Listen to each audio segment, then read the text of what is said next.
नमस्कार, आप सभी। मेरा नाम है अशोक वीराद एडवोकेट और मैं आप सभी के लिए लीगल एडवाइस वीडियोस अपलोड करता हूं, जो कि आप सब लोग लाइक करते हैं, पसंद करते हैं, शेयर करते हैं, सब्सक्राइब भी करते हैं। अब तक नहीं किया तुरंत करिएगा और दूसरे लोगों तक भी इस जानकारी को जरूर शेयर करिएगा। आज का जो वीडियो है वो बहुत सारे ऐसे पति हैं जिनके ऊपर सेक्शन 498A का केस या फिर मेंटेनेंस या फिर डीबी का केस, ऐसे कई प्रकार के केस कर दिए हैं और उन्होंने काफ़ी कोशिश कर ली कि अपनी पत्नी से कि भाई किसी प्रकार से समझौता हो जाए, साथ में रहे, क्योंकि जीवन अकेला ना पति का गुजर पाता है और ना ही पत्नी का गुजर पाता है। तो पत्नी कहीं ना कहीं आके गुस्से में या किसी प्रकार से ये सब केसेस कर देती है और वो केसेस के ऊपर ही डिपेंड हो जाती है। वो ये नहीं सोचती है कि मैंने जो शादी करी है वो पति के साथ रहने के लिए करी है, लेकिन कहीं ना कहीं जब ये केस चलते रहते हैं और पति काफ़ी हताश हो जाता है कि भाई अब जो है वो अति हो गई है, काफ़ी साल हो चुके हैं, उसके समझ में नहीं आ रहा है, उसको सिर्फ यही समझ में आ रहा है कि केस लड़ना है, मेंटेनेंस लेना है पति से, उसको हरास करना है, उस पर केस करना है, उसको केस लड़ना है, बस यही उसको समझ में आता है। तो फिर कहीं ना कहीं पति जो है वो अपना रास्ता अलग बनाना शुरू कर देता है। वो सोचता है कि अब दूसरी शादी भी की जाए।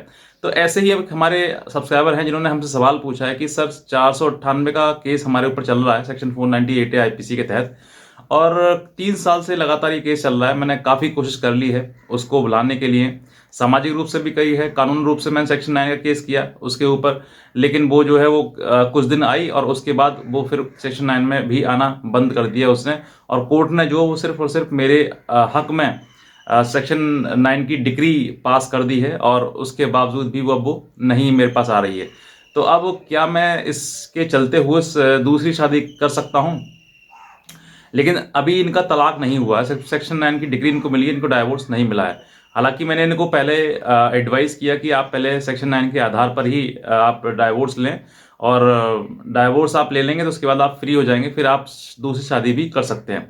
लेकिन उन्होंने कहा कि सर मेरी एज जो है वो 35 प्लस है, और अगर मैं सेक्शन 13 का केस फाइल करता हूँ हिंदू मैरिज एक्ट के तहत, तो उसमें भी समय सीमा जो है वो मतलब निर्धारित नहीं है। आप साल, 2 साल, 3 साल, 4 साल कितने लग सकते हैं। तो अगर और ज़्यादा समय निकल गया तो हो सकता है कि मैं मेडिकली भी अनफिट हो जाऊं, क्योंकि 40 ईयर्स की मतलब बाद में शादी करना फिर वो फिर किसी मतलब का नहीं रह जाता है। तो अब मैं क्या सेकंड मैरिज कर सकता हूं, क्योंकि इसने मेरे ऊपर सेक्शन 12 DB और मेंटेनेंस और सेक्शन 498 आईपीसी कैसे कई केस मेरे ऊपर कर दिए हैं। तो क्या मैं अब सेक्शन 498 या फिर ये सब सभी केसेस चलते हुए मैं दूसरी शादी कर सकता हूँ? तो ये उनका सवाल है। ऐसे एक नहीं, बहुत सारे ऐसे पति होंगे जो ये सवाल पूछने जाते हैं कि सर काफ़ी समय हो गया है लड़ते हुए और लड़के कुछ हासिल होने वाला है नहीं, बस यही है कि इसमें मेंटल हैरासमेंट हो रहा है, और अगर दूसरी शादी हो जाएगी तो उसके साथ साथ में फिर ये भी लड़ लेंगे, और जब उसको समझ में नहीं आ रहा तो क्या करे किया जाए। तो आज मैं आपको वही चीज़ बताऊंगा कि सेक्शन 498 या फिर मेंटेनेंस या फिर डीवी का केस चलते हुए क्या आप दूसरी शादी कर सकते हैं, मैं वैलिड है ये। देखिए, मैं सबसे पहले बताना चाहूंगा, हिंदू मैरिज एक्ट के तहत एक शादी होते हुए अगर आप दूसरी शादी करते हैं तो वो एक बाइगेमी का ऑफेंस बन जाता है। और इस ऑफेंस में जो है पत्नियां अगर आपके ऊपर केस कर देती हैं तो आपको ऊपर वो केस भी फाइट करना पड़ेगा 498 और मेंटेनेंस और डीवी के साथ साथ।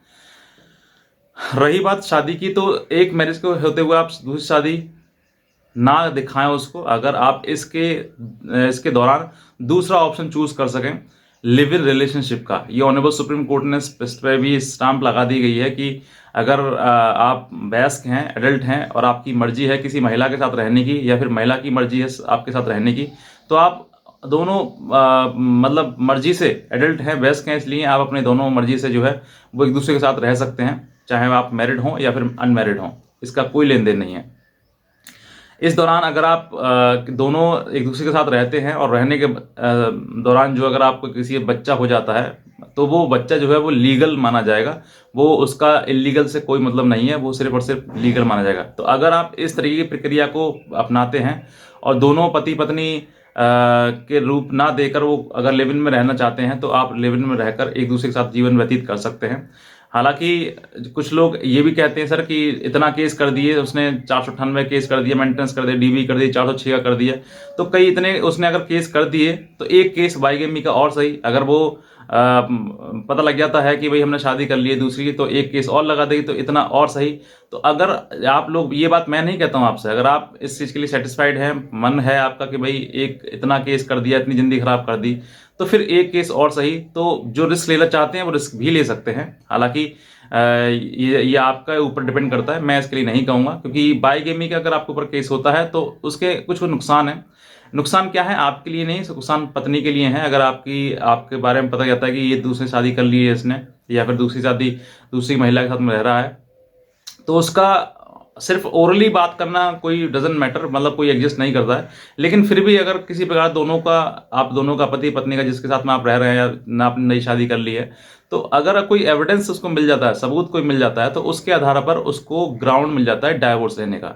तो जब अगर आप पत्नी आपकी नहीं रह रही है और वो कह रही है कि वो किसी दूसरे की महिला के साथ में रह रहा है, तो वैसे भी अलग ही अलग रह रहे हैं, अगर उसको इसका कोई एविडेंस मिल जाता है कि दूसरी महिला के साथ में रह रहा है, तो उसका एविडेंस लेकर वो सिर्फ और सिर्फ डाइवोर्स का ग्राउंड क्रिएट कर सकती है, डाइवोर्स आप ले सकती है। तो डाइवोर्स तो आपको पैसे भी देना था, अब वो खुद ले लेगी, तो कोई दिक्कत नहीं है। तो ये आपको मतलब कुछ चीज़ें हैं जो समझनी है आपके लिए, कि अगर आप दूसरी महिला के साथ रहना चाहते हैं तो आप लिव इन में रह सकते हैं, उसके साथ में आप रह सकते हैं, बच्चे भी पैदा कर सकते हैं। बच्चे जो होंगे वो सबके सब लीगल होंगे। और अगर आप एक शादी होते हुए शादी का दूसरा रूप देना चाहते हैं, तो आपके ऊपर बाईगेमी का ऑप्शन है। बाईगेमी का सच आपके ऊपर केस हो सकता है कि आपने एक शादी होते हुए दूसरी शादी कर ली है। बाकी और कुछ नहीं है। बाकी जो केस आपके चल रहे हैं वो केस तो चलते रहेंगे। अगर आप शादी नेक्स्ट कर लोगे तब भी चलेंगे, नहीं करोगे तब भी चलेंगे। तो ये तो अगर आपने लाख कोशिश कर ली है एक दूसरे के साथ रहने की और फिर भी आप नहीं रह पा रहे हैं, चाहे पति हो या पत्नी हो, मैं दोनों के लिए कह रहा हूँ ये बात।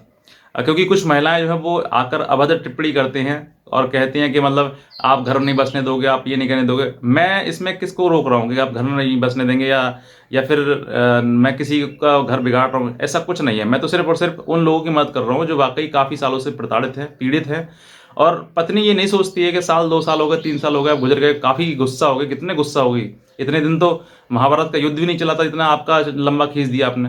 तो आपकी लड़ाई जो झगड़ा है वो साल 2 साल 3 साल की नहीं होनी चाहिए। आप बस 5 दिन 10 दिन 2 4 दिन महीना बस, और क्या। अब ये थोड़ा ना कि आप लेके ही बैठ गए, काफ़ी साल बीत गए और लगातार आप सिर्फ डेट्स पे ही आपने फोकस कर दिया, बाकी पति तो छोड़ ही दिया। तो जैसे ऐसे इस तरीके से महिलाएं जो हैं जो गलत कमेंट करती हैं, वो अपने आप को संभालें, वरना किसी दिन आपके ऊपर भी कोई क्रिमिनल केस हो जाएगा।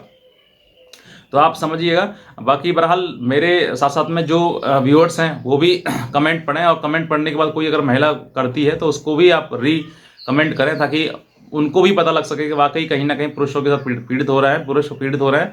और पुरुषों के हक में जो बात चल जाती है तो महिलाएं कुछ, आप सोच कर देखिए कि जो महिला कमेंट कर सकती है लाइव, मतलब वीडियो के नीचे जो दुनिया देख सकती है, तो जो महिला लाइव सभी के साथ में कमेंट कर सकती है, सभी के सामने आके कमेंट कर सकती है, गलत कर सकती है। एक ने तो ये भी बोल दिया कि अगर आप जो बोलते हैं क्या, तो आप ये बताइए क्या शादी सिर्फ और सिर्फ संभोग करने के लिए, या फिर पति पत्नी के लिए नंद और सास के ताने सुनने के लिए शादी करते हैं? तो कई लोगों ने उस पर कमेंट किया कि संभोग करना मतलब अगर तुम संभोग नहीं, पति के साथ नहीं करोगे तो किसके साथ करोगी? किसी दूसरे के साथ में करना वो आपको उचित है, वो ठीक है आपके लिए?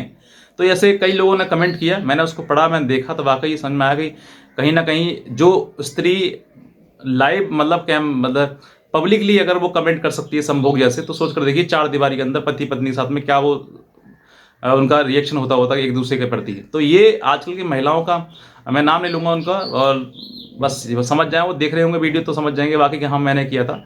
हालांकि मैंने उसको बाद में सोचा था कि मैं इसका स्क्रीनशॉट लेकर आपको भी दिखाऊं, लेकिन फिर वो कमेंट इतने आ गए उसके ऊपर, लोगों के कमेंट इतने आ गए कि उसको डिलीट करना पड़ा अपना मैसेज। तो उसके दौरान सभी मैसेज डिलीट हो गए। तो ये महिलाओं की सोच है कि गलत तरीके से वो अपने पति के साथ व्यवहार करती हैं, बाद में फिर जो ठहराती हैं, गलत ठहराती हैं वो कि पति ने गलत किया। पति ने गलत नहीं किया, आपने कहीं ना कहीं गलत किया।